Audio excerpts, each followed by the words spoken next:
सच बताएं, हम अपने लिए नहीं कर रहे हैं, हम केवल आपके लिए कर रहे हैं कि आपकी बेटी साक्षी ना हो जाए। हम इसलिए कर रहे हैं कि अब हमारे मंदिरों पर सोमनाथ जैसा कभी दोबारा हमला ना हो। हम इसलिए कर रहे हैं कि तुम्हारे बच्चे, तुम्हारे जीते जी उन माँ बाप से पूछना जिनके बच्चे घर छोड़कर दूसरे मजहब में चले गए, जिनकी बेटियां घर से भाग गईं, कश्मीरी पंडितों को भगा दिया। यहीं दिल्ली में यमुना के पास पाकिस्तानी हिंदू हैं शरणार्थी, उनको रहने के लिए निवास नहीं है, लाइट नहीं है। उनके पास जब जाओ और पूछो कि वहां पाकिस्तान में क्या हाल था, उनकी बेटियों को, छोटी छोटी बच्चियों को उठा लिया गया, 13-13 साल की बच्ची को उठा ले गए। और हम नहीं चाहते कि हमारे भारत में तुम लोगों की बेटियों के साथ ऐसा हो। सिर्फ हिंदुत्व की बात और सनातन की बात हम इसलिए बोलते हैं। क्षमा करना, जो पुलिस में भी है उनके ऊपर भी कितने हमले कहां कहां नहीं हुए, बंगाल में। हम नहीं चाहते लौटकर हमारे राष्ट्र के इन सिपाहियों के ऊपर कोई उंगली उठाए,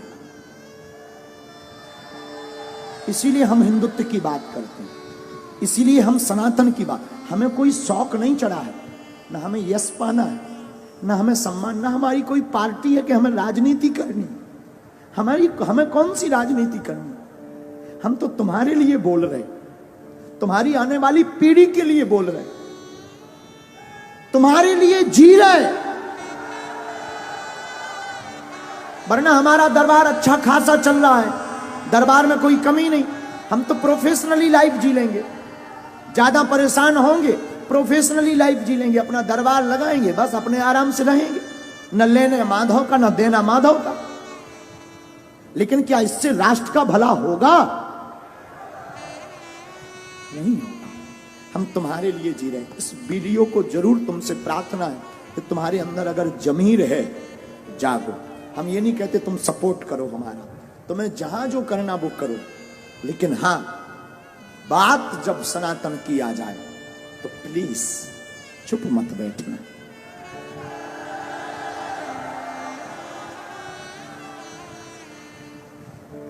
इसलिए प्रार्थना है, नहीं बाइकआउट करना ही पड़ेगा,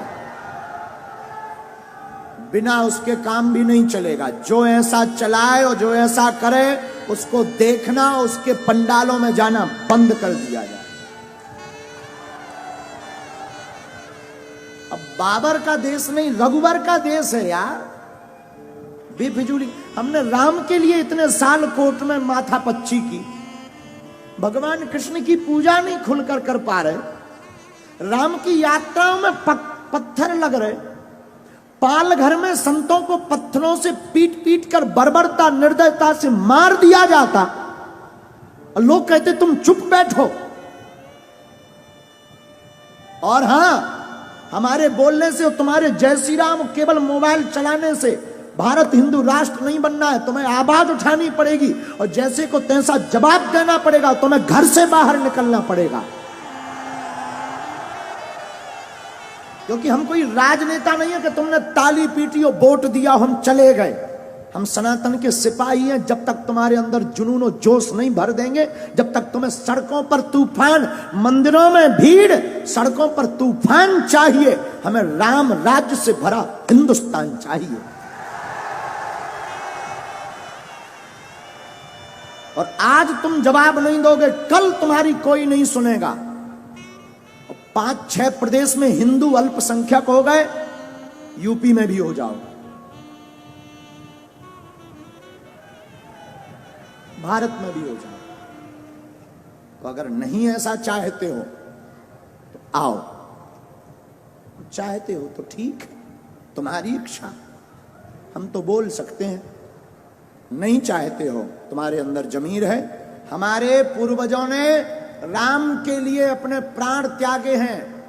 भारत के लोगों, तुम्हारे पूर्वजों ने संस्कृति और संस्कार और भारत को बचाने के लिए बलिदानियां दी हैं।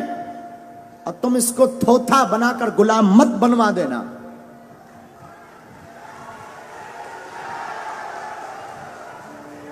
दूसरी बात, भारत में 80% सनातन हिंदू रहता है, 20% अन्य मजहब के, और 20% जब अन्य मजहब के हैं और तुम्हारा ये हाल है कि तुम अपनी बात नहीं बोल पा रहे।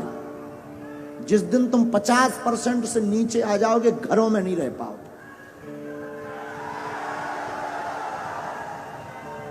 और कोई भड़काऊ बात नहीं है, बहुत ही जगाने वाली बात हो। इसके बाद अगर किसी को बुरा लगे तो क्षमा करना। हम तो देखो जगाने आए हैं, जगाने की बात करेंगे। बोलो जय सिया राम।